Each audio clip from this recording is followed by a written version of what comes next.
Salam sejahtera untuk kita semua. Pelajaran Sekolah Sahabat dengan tema utama Misi Allah, Misi Saya. Pelajaran ke-7, Misi kepada sesama saya. Minggu 12 November. Pertanyaan dari semua pertanyaan. Siapakah kita ini? Mengapa kita berada di sini? Apakah yang akan terjadi ketika kita mati? Apakah yang merupakan nasib akhir kita? Dalam banyak hal, semua ini adalah pertanyaan yang paling penting yang dapat ditanyakan oleh makhluk-makhluk hidup yang fana, yaitu makhluk hidup yang bisa mati. Atau kerang dan ayam adalah makhluk hidup juga, tetapi mereka tidak mengetahui hal itu. Dan dalam Injil Lukas, seseorang datang kepada Yesus dengan satu pertanyaan, yang kenyataannya merupakan pertanyaan yang paling penting dari semuanya. Bacalah Lukas 10 ayat 25. Apakah yang ditanyakan oleh ahli Taurat ini, dan mengapa dia menanyakan hal itu? Betapapun serius pertanyaan itu, kitab suci dengan jelas menyatakan bahwa dia datang untuk mencobai Yesus. Kita tahu bahwa kadang-kadang beberapa orang bisa saja datang dengan perasaan skeptis, bahkan tidak percaya, dan bahkan juga mereka tidak serius dengan pertanyaan mereka, tetapi mereka tetap masih bisa dijangkau. Tepatnya, beginilah cara Yesus menghadapi ahli Taurat ini. Walaupun dia tahu bahwa niat awal pria ini tidaklah tulus, namun untuk ahli Taurat dan pendengar yang lain, pertanyaan ini merupakan sebuah pembukaan yang Yesus dapat gunakan untuk mendorong mereka menyelidiki hati mereka sendiri. Bahkan mengetahui motif dari ahli Taurat ini, Yesus tidak mengabaikannya atau tidak menghormatinya. Pada akhirnya, pertanyaan apakah yang lebih penting dibandingkan pertanyaan ini? Apa yang harus saya lakukan untuk mendapatkan hidup kekal? Tidak peduli dengan praktek dan ritual keagamaan kita, pertanyaan ini adalah dibalik semuanya itu. Hal yang berlawanan dengan ini, apalagi yang benar-benar penting bagi makhluk yang hidupnya digambarkan sebagai uap yang sebentar saja kelihatan dan kemudian lenyap. Karena apakah satu-satunya pilihan lain untuk hidup kekal selain kematian kekal? Bacalah 1 Korintus 15 ayat 30-32. Poin apakah yang sedang Paulus sampaikan dalam ayat-ayat ini yang menggarisbawahi pentingnya hidup yang kekal? Betapapun meragukan motifnya, ahli Taurat ini menanyakan sebuah pertanyaan yang penting, dan Yesus selalu peka untuk menggunakan setiap kesempatan bagi misi, yaitu dengan mengambil keuntungan dari kesempatan itu untuk menjangkau jiwa-jiwa.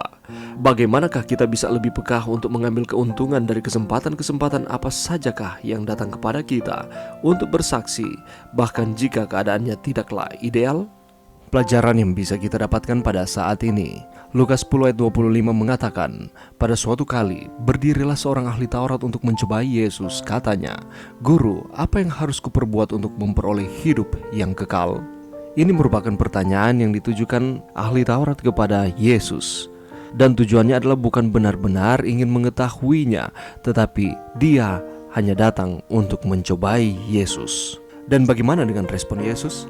Respon Yesus adalah, walaupun dia tahu bahwa niat awal pria ini tidaklah tulus, tetapi untuk ahli Taurat dan pendengar yang lain, pertanyaan ini merupakan sebuah pembukaan yang Yesus dapat gunakan untuk mendorong mereka menyelidiki hati mereka sendiri. Bahkan mengetahui motif dari ahli Taurat ini, Yesus tidak mengabaikannya atau tidak menghormatinya. Pelajaran yang bisa kita dapatkan adalah, walaupun ada orang yang bertanya dengan tujuan hanya untuk mencari kesalahan, oleh karena sebenarnya dia sudah mengetahui akan jawabannya, mari kita mengikuti teladan Yesus. Yang Yesus praktekkan adalah dia tidak mengabaikan atau tidak menghormati ahli Taurat ini. Demikian pula dengan kita. Janganlah kita menumbuhkan konflik atau sikap antipati ketika pertanyaan-pertanyaan seperti itu ditanyakan kepada kita. Karena ketika kita meresponnya dengan kepala dingin, atau kita dapat memberikan jawaban terhadap pertanyaan-pertanyaan dengan model seperti itu, pada akhirnya kita dapat memberikan pelajaran ataupun nasihat yang baik kepada mereka. Dan pada akhirnya dengan pertolongan Tuhan kita dapat membentuk hubungan yang baik dengan mereka. Lalu kalau kita memperhatikan di dalam Lukas pasal 10 ayat 25, ahli Taurat ini bertanya, apa yang harus saya lakukan untuk mendapatkan hidup kekal? Dengan motif yang tidak tulus dari ahli Taurat ini, Yesus pun memberikan jawabannya.